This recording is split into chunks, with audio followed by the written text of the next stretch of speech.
just wanna. Can you see myself? Can you see myself? Can you see myself? In the Western world, that Africans are a people without history. Even the Regius Professor of Modern History in my old university, Oxford, in my own lifetime could address a mass audience in the United Kingdom through the media and say, maybe in the future there will be African history. But at the moment, there is none. There is only the history of Europeans in Africa. The rest is darkness, and darkness is not a subject of history. The great African civilizations relied on an oral tradition to pass on their ancient legends of mighty chiefs and tribal conflicts. Generation after generation heard these stories, but gradually the memories faded. Even the names of kings were forgotten. With no written record, the mighty empires of Africa's past became as vulnerable as their land.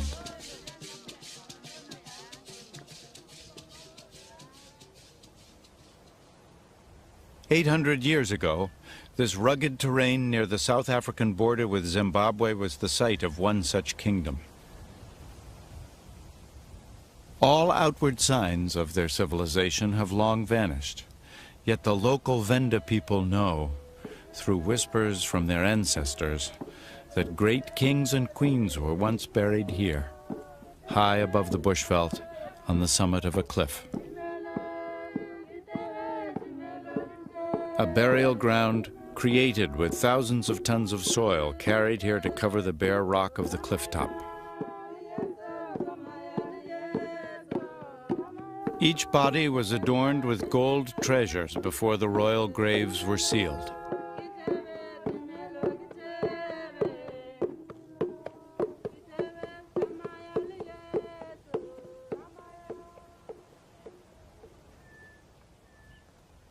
Eight centuries later, in 1932, an Afrikaner adventurer with a thirst for gold persuaded a local villager to take him to the ancestral burial site of Mapungubwe. Today, Ernst van Graan, grandson of the explorer, retraces that journey. Well, my grandfather, he was a treasure hunter. He was always interested in finding gold, and he was actually looking for this place for almost 5 years. Centuries of superstition had protected this royal burial ground from theft. Their guide dared not even look at this sacred hill, fearing he would be struck blind. The local Venda people, they call this hill Mapungubwe, the hill of the jackal. And they call it the hill of the jackal because they believe there's evil spirits and things going around there. When they approached the hill, there was these vertical cliffs, and it seems to be impossible to get onto the hill. And then they found this secret passage going up behind me.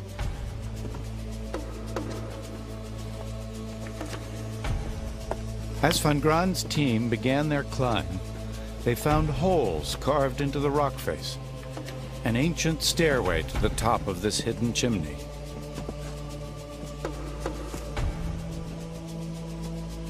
They feared the climb to the royal burial site could well be booby-trapped, with giant boulders poised to fall and crush them at any moment. But their ascent was safe. They were about to uncover some of the last remaining royal treasure in all of southern Africa. Normally, recovered gold objects were destined for the melting pot. Another important chapter in African history would have been doomed. And originally that was their plan. Luckily, at the last moment, Van Graan Jr. suffered a pang of conscience. Among the finds were a golden scepter and a gold rhinoceros. Small trinkets compared to Tutankhamun's treasures, yet they were the few precious remaining links to a long-forgotten past.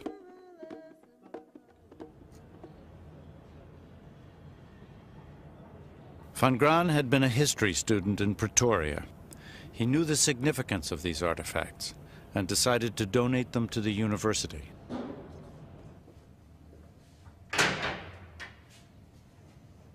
Though rescued, these treasures remain hidden from public view, locked away in archaeology department vaults. Pottery later excavated at the site proved there was once an enormous settlement at Mapungubwe. Yet to this day, the University of Pretoria has allowed only a few archaeologists access to these remarkable finds. These are the most important artifacts in sub-Saharan Africa, reluctantly brought out to be photographed on special occasions, then locked away again. They might as well still be buried. All this secrecy has its roots in apartheid. Dutch settlers maintained that blacks and whites had arrived in the area at roughly the same time, giving them equal claim to the territory. When radiocarbon dating placed Mapungubwe as early as 1200 AD, white South Africans were stunned. They refused to believe blacks had arrived in the region more than 400 years earlier than the first white settlers. The Afrikaner scientists tested and retested Mapungubwe, making it one of the most radiocarbon-dated sites in all of southern Africa. Yet the result was always the same, 1200 AD. With many white settlers in southern Africa, much of their argument had rested on the proposition much of this land was, in any case, free of African people. What do you mean it belongs to Africa? We arrived at about the same time as the Africans, so they have no greater claim than we have, so we have as much right as they have. So to tell them that, look, but they were here hundreds of years before you, undermines some of their basic claim to a special status in southern Africa.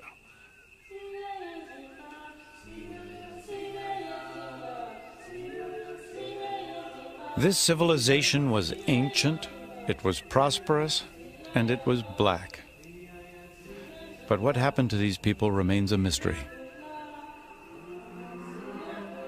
Perhaps they drove their cattle herds further north to the lusher pastures and cooler climate of higher ground. Or perhaps they became the long-sought ancestors of another African kingdom. For only 100 years later, 200 miles beyond the Limpopo River, one of the greatest African empires would be founded.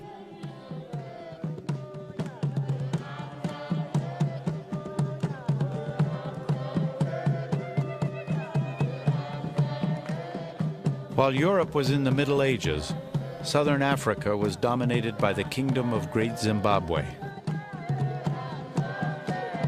Their kings ruled from a court enclosed by a colossal circular wall, over 25 feet high and 16 feet thick. Little is known about the empire. Even the names of their kings are now forgotten. We do know they owned thousands of head of cattle and provided ivory and gold to Swahili merchants on the East Coast, the first link in Africa's trade network with the world. Today, the country of Zimbabwe takes its name from this ancient kingdom. Zimbabwe means Great House of Stone. Until recently, its real history was denied by white people. They were convinced that black Africans could not have created such monumental structures.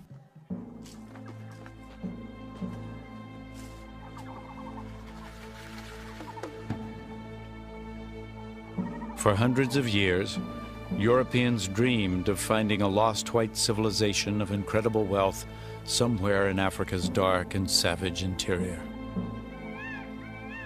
Karl Mauck, a German explorer, had heard tales of ancient stone ruins in unexplored territory north of the Limpopo River. He searched for months before finally stumbling across these magnificent remains.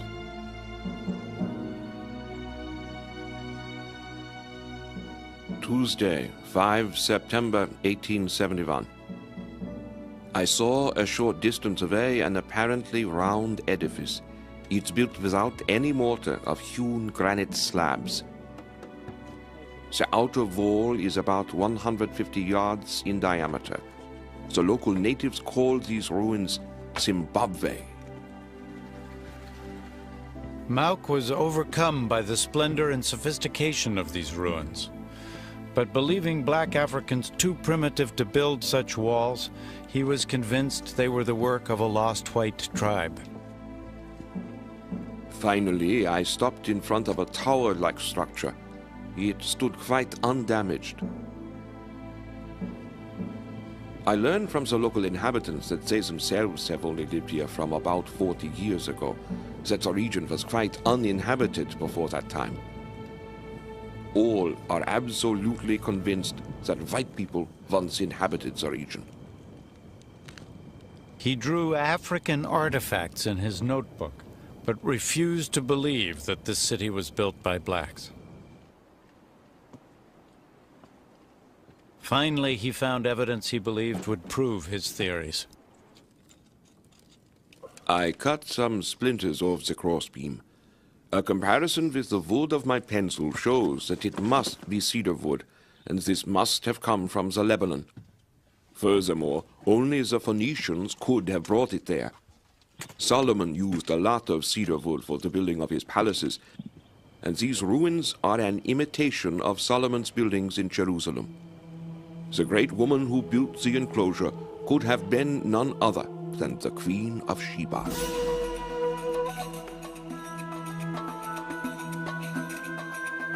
This place, according to Mauk, was biblical Ophir, the city of gold.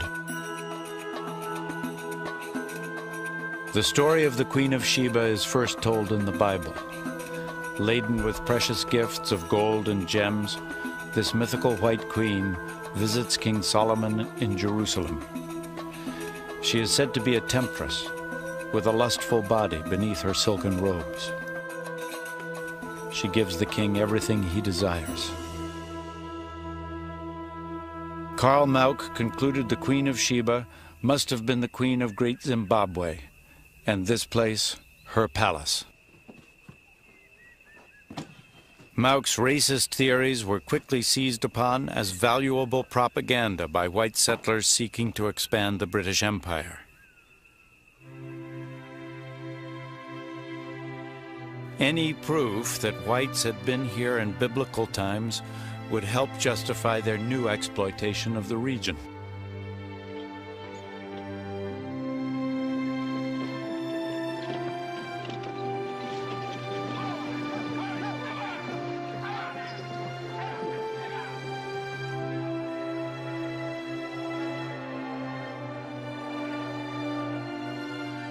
By the middle of 1890, Cecil Rhodes, a wealthy British industrialist, had founded Rhodesia, a country that remained under white rule until 1980, when the black majority renamed it Zimbabwe. Rhodes carved out for himself thousands of miles of land, rich in diamonds and gold, including the ruins of Great Zimbabwe. Claiming it was a Phoenician palace, he oversaw an orgy of looting that robbed these ruins of their most precious artifacts. One of the great tragedies of Great Zimbabwe is that people were doing intensive excavation work here in the firm conviction that at the bottom of all this debris was the key to the mystery, the Phoenicians, whoever it was who built it. And of course, once they got down to the bottom and the clearance was complete, they had destroyed all the evidence of all the human habitation that actually went with these walls. This act of historical vandalism still angers Peter Garlick, once an official in charge of the site. So great was the damage that the true history of this place was almost lost forever. But in 1929, a large-scale expedition of British archaeologists attempted to unlock Great Zimbabwe from the bosom of the Queen of Sheba. Gertrude Caton Thompson, the leader of the group, was determined to solve the riddle of Great Zimbabwe once and for all. Gertrude Caton Thompson was a formidable woman. Her archaeological standards were of the highest. It was an all-woman team. I think very deliberately she always worked with women and was one of the first feminists in archaeology.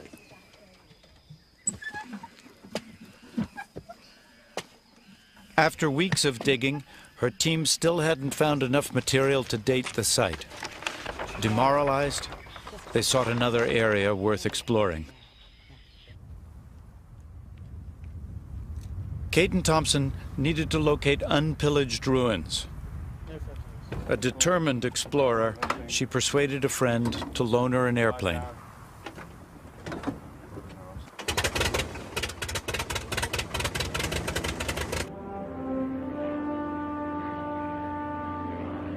As she swept past the back of the Acropolis, she noticed an uncharted path to the top. It was obscured by vegetation and led to a new set of walled enclosures.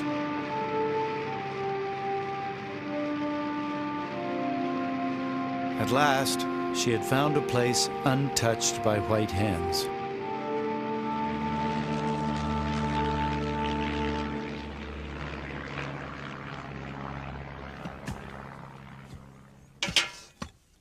The work began the following day. They would eventually collect all the proof she needed. Her conclusion: ancient Bantu people had built Great Zimbabwe in medieval times, starting around the 11th century. But her report was not popular among white Rhodesians. Gertrude Caton Thompson's work gave her the highest reputation among academics and scientists. It did nothing to persuade the settler to overcome his prejudices. The settler, like all colonial settlers, knew his native. He knew that the native could not do this. He knew that the native was a savage. And nothing that anyone could do, either Caton Thompson or in the 50 years subsequent to her, were going to convince people with such strong racial prejudices that Great Zimbabwe was not exotic. There are unenlightened persons who assert complacently that these unexampled structures are of Bantu artistry. Bantu people are unchanging. They are as they used to be, farmers, herdsmen of small brain capacity. She had a special file for such poisonous propaganda. Many years later, a black servant was still shown bowed before a white Queen of Sheba in an official Rhodesian travel poster. Great Zimbabwe was being used as a symbol of white racial superiority.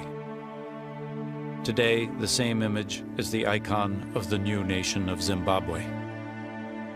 The attempt was to undermine the legitimacy of the claims of African nationalists and to say this land is as much ours, if not more so, than yours. If you suddenly demonstrate, but look, these walls testify against you because these have been here for hundreds of years and they were erected by Africans, silent witnesses that Africans were here centuries before you, they can't take it. So they say the witness is lying. It wasn't built by Africans. For centuries, Great Zimbabwe has suffered an entirely fictitious history. But what was this great African kingdom really like?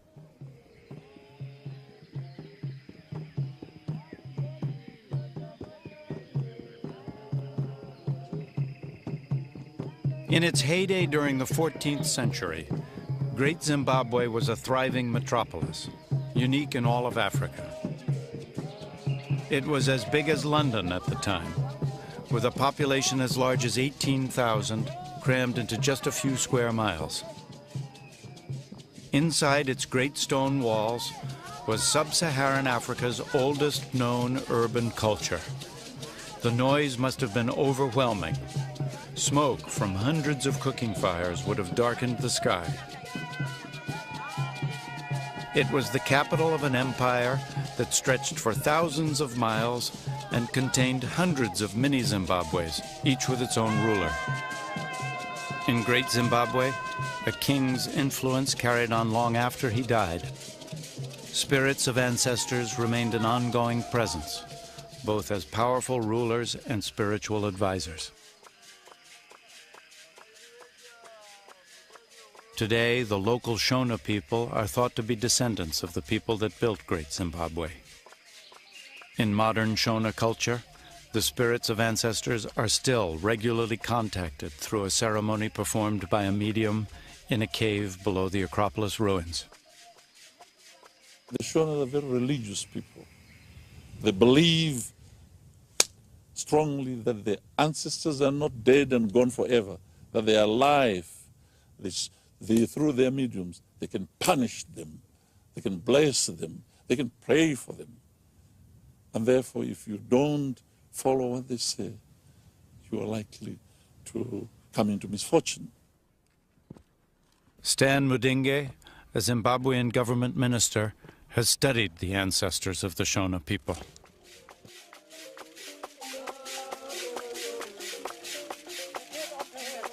Usually, the spirits of the ruler, the dead rulers, were the most powerful spirits on matters of state. And these spirits possess mediums, and they become, in every respect, the emperor back in human form.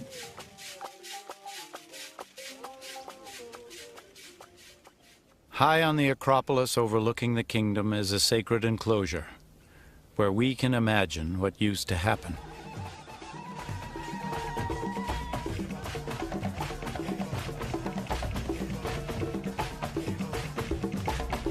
During times of trouble, the king would come here to pay tribute to his ancestors and ask for guidance from his spirit medium. The medium would work himself into a trance and be taken over by the spirit of a long-dead ruler.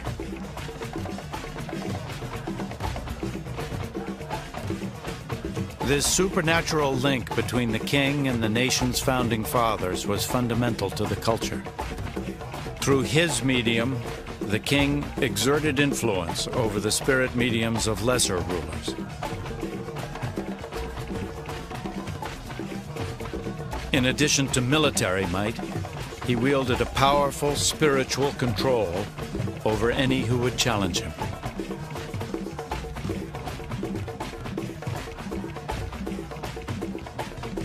You didn't need a huge army to control. You had control psychologically. You could make people peaceful. You could make the pronouncements which people will follow and will obey. These great stone birds were symbols of that power and are among the few icons to be salvaged from this sacred place. This was the civilization which represented the highest achievement of the Bantu-speaking people in this part of Africa. The wealth which they accumulated enabled them to build such massive structures as they have built here at Great Zimbabwe.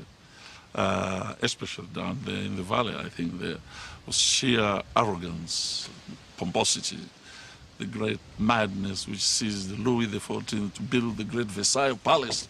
That was not a place for one man to live in. That was making a statement of his wealth, the significance of his country, and what he thought of himself.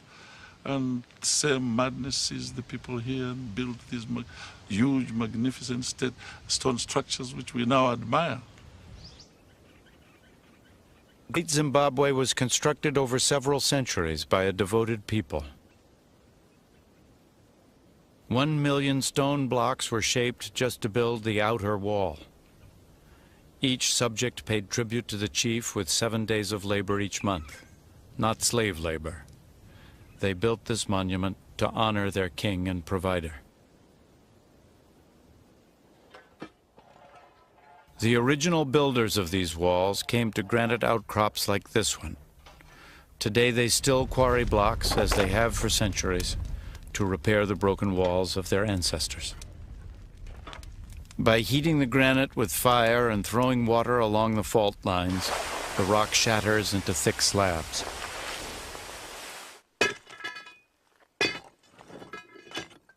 Then begins the slow process of breaking and shaping the rocks for the dry stone walls. Although it's easy to understand how they built these walls, why they built them is the subject of fierce debate. Was the great enclosure a fortress or a palace? The narrow passage between these towering walls has generated lurid theories. Many believe it stopped men from spying during female initiation ceremonies. Most likely, though, it was simply to maintain absolute privacy for the royal household. That still leaves the enigma of the giant cone-shaped tower. The first Victorian investigators focused in on it as a sexual symbol, as a male penis in stone. This has been resurrected on several occasions subsequently, but there is no evidence, either in its form, its decoration, to suggest it. There are fragmentary traditions that suggest that it represents in stone the great clay grain bins in which the staple food was stored. And this makes some sort of sense of the monarch, the king, as provider of his people's food. Funding this vast construction in the 1300s required a booming economy. And the source of that wealth was cattle. A chief's status was based on the number of cattle he owned. A rich man would have many cattle, so he could afford many wives, who would bear him many children, who would provide more labor to cultivate more land. During the dry season, when there was little work, farmers became gold miners.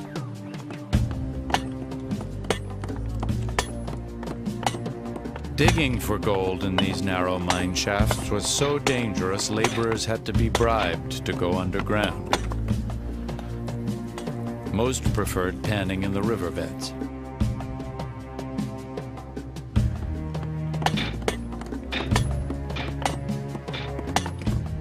Gold was the monopoly of the king. He paid his miners in cattle, reserving the gold for himself for exchange and barter with the Swahili merchants of the East African coast.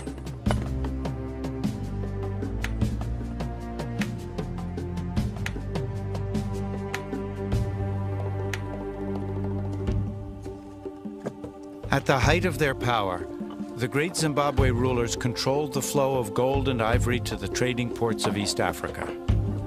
And this trade would fuel construction of some of the most magnificent cities in the ancient world.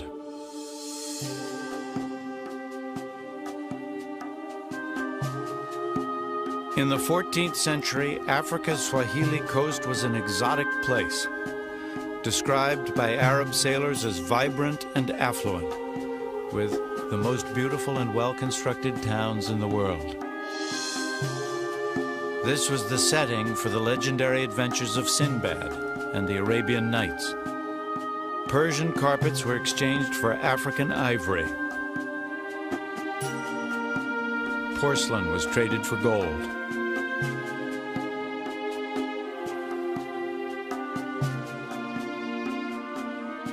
Merchants who came from India and Arabia, even from the Far East, had to deal with Swahili brokers, medieval middlemen, who were their only link to goods from Africa's interior.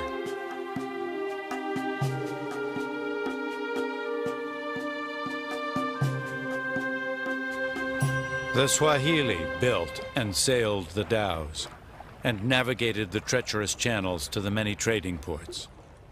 By controlling the sea, they maintained firm control over all commerce in the region.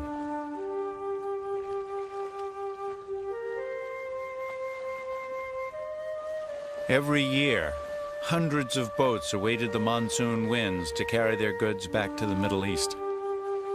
By the 10th century, gold, ivory, and quartz were pouring into the Mediterranean. Commerce on a scale not seen since Greek and Roman times. This prosperous coastline had ports and cities that stretched 1,800 miles from present-day Somalia to Mozambique. Their trade networks extended from Arabia to India and on to China.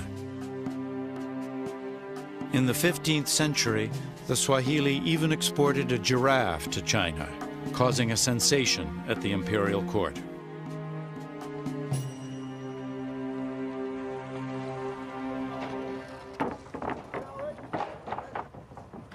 This extensive contact with other cultures produced a cosmopolitan society, influenced by both Arab and Indian traditions. Yet despite their widespread success, this region of Africa has also suffered a history denied.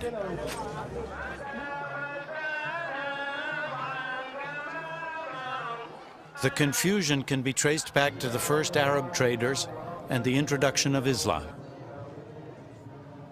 The Swahili adopted Islam 1,000 years ago, and this shared religious code helped create mutual trust in business deals. The call to prayer would have brought together the Arab traders and the African merchants. They would have washed in cisterns like these, then entered mosques as grand as the medieval cathedrals of Europe.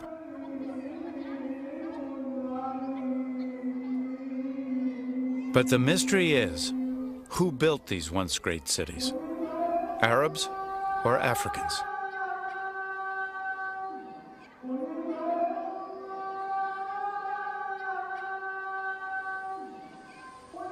Archaeologist Mark Horton is studying the ghost towns of Africa's coast. He has revolutionary ideas about their origin. When archaeologists first came here in the 1920s and found these ruins covered by jungle, they naturally assumed they must be the work of Arabs. You've got here stone tombs made of coral from the sea, decorated in porcelain bowls. You've got houses and palaces with elaborate niches and toilets. You've got mosques with their minarets and with their mihrabs. This surely must be the work of Arabs. But I now believe that, in fact, this interpretation is wrong, that these are an African society.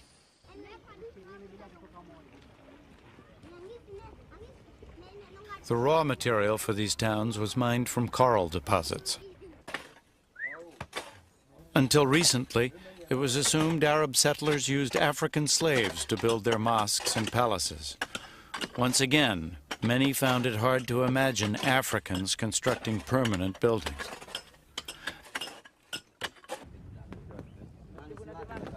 Now it is thought the Swahili played a much more active role in creating this trading empire, and that the wealthy merchants who built these coral towns were African, not Arab. It's a complicated story to untangle. By the 18th century, long after many of these coastal cities had gone into decline, the east coast of Africa was actually ruled by Arab sultans from the island of Zanzibar. To support their territorial claims, they insisted Africans were mere bystanders in the development of Swahili civilization. For 10 years, Mark Horton has been helping the Swahili rewrite their history and lay claim to their rightful legacy. For Horton, this derelict building is a testament to the betrayal of the Swahili people. It's called the House of Wonders. This vast building represents the final humiliation of the Swahili. It was a present by the British to the Arab Sultan of Zanzibar in the 1880s. The British wanted to carve up large tracts of East Africa, but unfortunately the Swahili were in the way. They were the people who'd lived there for thousands of years. And so they pretended that the Swahili had no history, it was simply Arab history. And by giving this building to the Arab Sultan of Zanzibar, it was possible to create a whole new myth about the history of East Africa. And that is why we no longer have an idea of who the Swahili were.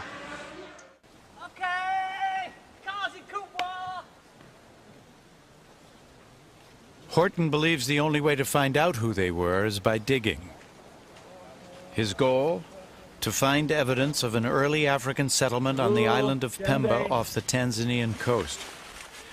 He leads his team of workers to a site where he thinks he has found the legendary city of Kanbalu. According to Arab records from the 10th century, Kanbalu was the first Muslim city on the Swahili coast, so it is of crucial importance. In the best African tradition, Horton issues orders from his perch while his wife Kate digs below. They are starting to uncover the floor of a mosque that has completely collapsed. Horton hopes it will reveal how Islam came to East Africa.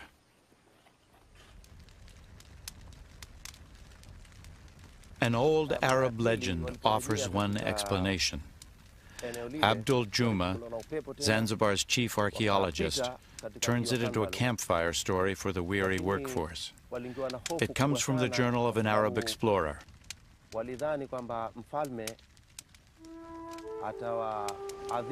Back in 922 AD, he wrote that a ship of Arab sailors set sail from Oman to an African trading post called Kanbalu. But a storm drove them much further south along the coast. No! Now, the people of this coast were reputed to be cannibals, so the sailors feared for their lives.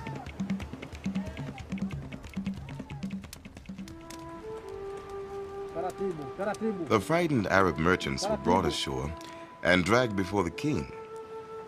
Luckily, he seemed more interested in trading than eating. He was dazzled by the Arabian jewels, so they exchanged presents. The sailors had good reason to praise Allah. When it was time to go, they invited the king onto the ship to say farewell. The Arab captain had a wicked thought. In the Oman slave market, this African king could fetch 30 dinars. He gave the order to sail. And when they reached Oman, the king was sold into slavery.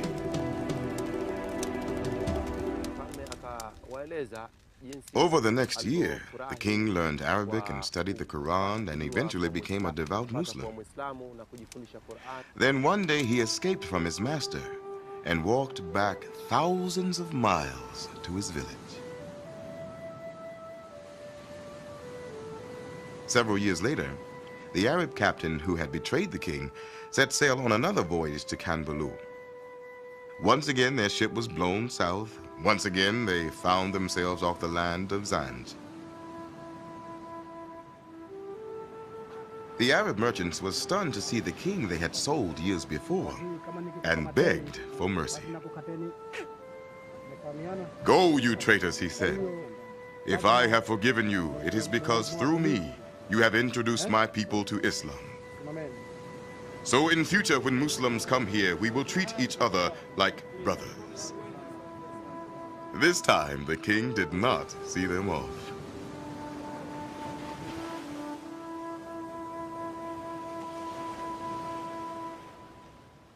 The moral of the tale is that the Swahili might have become Muslim to avoid being sold into slavery. Horton thinks the spread of Islam along the Swahili corridor was a kind of insurance policy against the Arab slave trade. Kanbalu, the Arab captain's destination in the tale, was a thriving trading port along the east coast of Africa.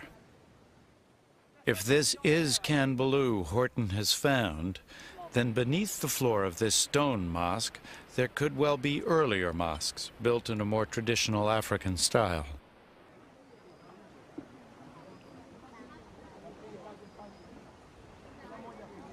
On this beach, the temporary fishing village has a wooden mosque.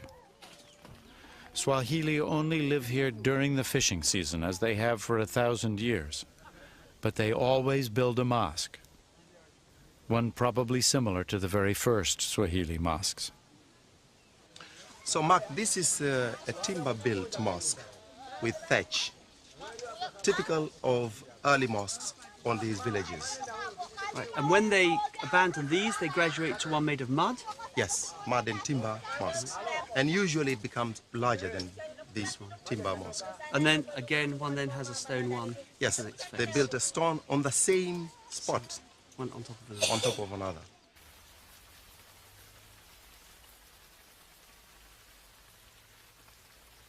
Heavy rainfall brings a halt to the digging.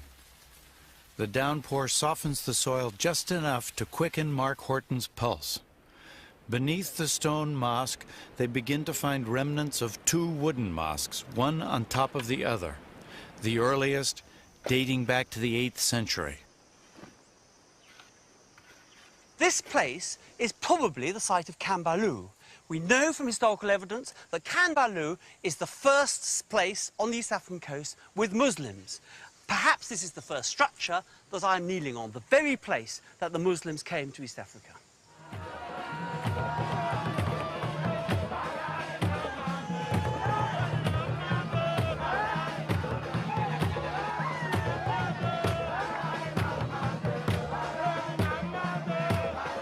A Muslim festival honors the birth of Mohammed, but on the Kenyan island of Lamu, the celebration pulses to a uniquely African rhythm. The clans race dhows around the archipelago and surge along the harbor front. Islam may have come from Arabia, but this is a Swahili celebration in a Swahili town. Yet even many Swahili continue to believe the foundations of their civilization are Arab. Some of the confusion was self-perpetrated in the sense that many Muslims among the Swahili people preferred to identify themselves in Arab terms. So they added to their racist tendencies of outsiders who wanted to deny Africans any credit anyhow. So these Muslims had quasi-religious reasons for self-Arabization. And Western observers had racist reasons for crediting the Arabs with Swahili civilization. And the two forms of reasons converged to create the confusion.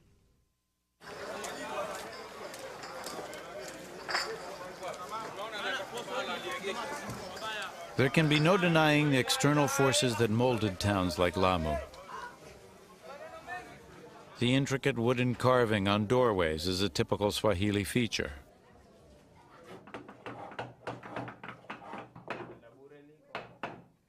Perhaps several centuries ago, Indian craftsmen visited and taught Africans how to carve elaborate designs into wood. But then the Swahili absorbed and adapted these lessons to fit their own culture.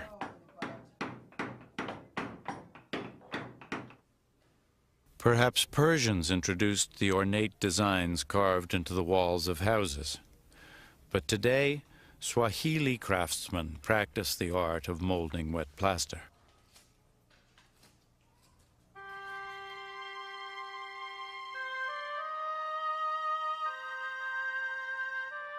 Six centuries ago, rich African merchants built villas decorated by the finest craftsmen.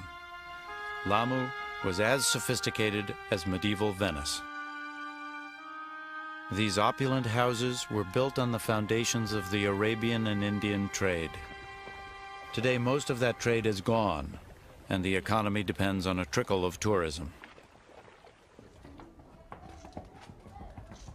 But the town probably looks much as it always did. The streets bustle with donkey traffic. They're too narrow for cars. And the original open sewer meanders through the alleys. Lamu's labyrinthine streets are mirrored in those of many ghost towns along Africa's east coast. During the 16th century, hundreds of these towns fell into ruin. It's not obvious why the flourishing commerce came to an end. Everyone benefited from the trade. The gold diggers of the interior, the Swahili middlemen, the sailors, the merchants, and even consumers around the medieval world from Europe to China. Perhaps the fortunes of rival merchant families ebbed from generation to generation, much as corporate dynasties rise and fall today. Perhaps the bubonic plague brought worldwide recession and the demand for African commodities fell. It was the end of a glorious era for the kingdoms of Great Zimbabwe and the Swahili coast. By the end of the 1500s, the buildings would lie forgotten. but their cultural legacy would suffer an even worse fate. All societies select what they want to remember, but only Africans have been totally denied a history of their own for so long. But remember, this is where our species began on present evidence. This is where the first humans walked on Earth. So the first habitat of the human species seems to be the last to be properly understood. We are paying a price for not understanding it.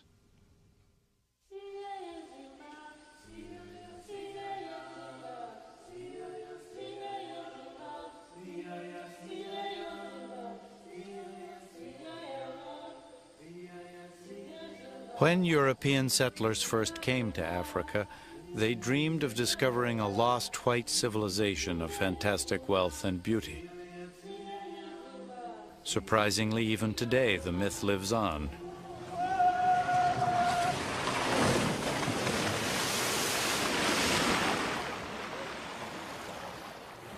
This is South Africa's lost city, a living monument to an imaginary lost white tribe. It's part of the Sun City Resort, one of the most luxurious theme parks in the world. The artificial beach is packed with white South Africans on vacation.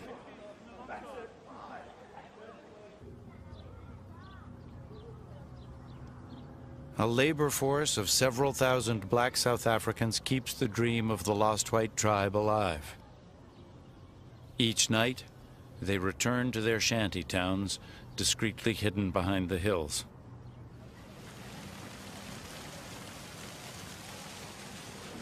Perhaps in centuries to come, when future archaeologists uncover these ruins, they'll identify them as the remnants of a lost white tribe of Africa. Only perhaps this time they'll be right.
Generation heard these stories, but gradually the memories faded.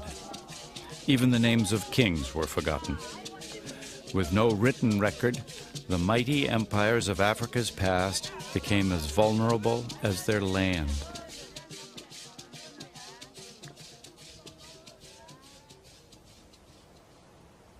"800 years ago, This rugged terrain near the South African border with Zimbabwe was the site of one such kingdom.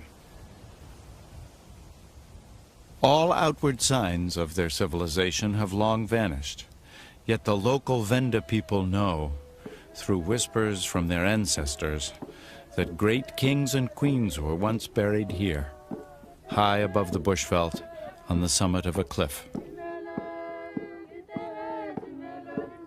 A burial ground created with thousands of tons of soil carried here to cover the bare rock of the cliff top. Stairway to the top of this hidden chimney.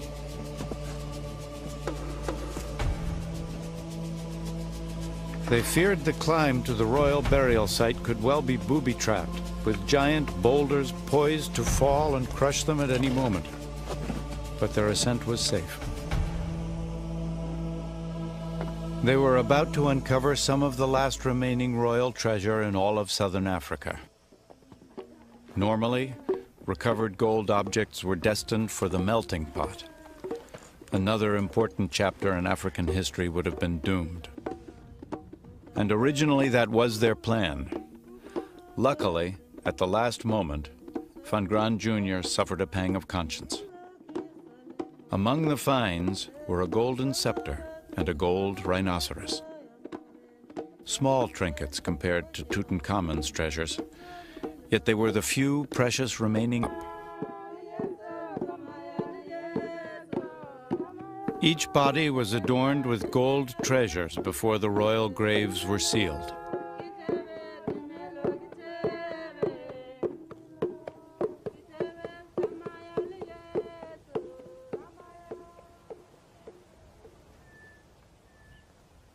Eight centuries later, in 1932, an Afrikaner adventurer with a thirst for gold persuaded a local villager to take him to the ancestral burial site of Mapungubwe. Today, Ernst van Graan, grandson of the explorer, retraces that journey. Well, my grandfather, he was a treasure hunter. He was always interested in finding gold, and he was actually looking for this place for almost 5 years. I just wanna. Can you see myself? Can you see myself? Can you see myself? In the Western world, that Africans are a people without history. Even the Regius Professor of Modern History in my old university, Oxford, in my own lifetime could address a mass audience in the United Kingdom through the media and say, maybe in the future there will be African history. But at the moment, there is none. There is only the history of Europeans in Africa. The rest is darkness, and darkness is not a subject of history. The great African civilizations relied on an oral tradition to pass on their ancient legends of mighty chiefs and tribal conflicts. Generation after centuries of superstition had protected this royal burial ground from theft. Their guide dared not even look at this sacred hill, fearing he would be struck blind. The local Venda people, they call this hill Mapungubwe, the hill of the jackal. And they call it the hill of the jackal because they believe there's evil spirits and things going around there. When they approached the hill, there was these vertical cliffs, and it seems to be impossible to get onto the hill. And then they found this secret passage going up behind me.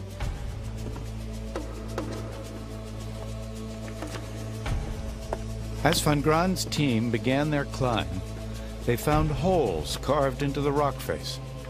An ancient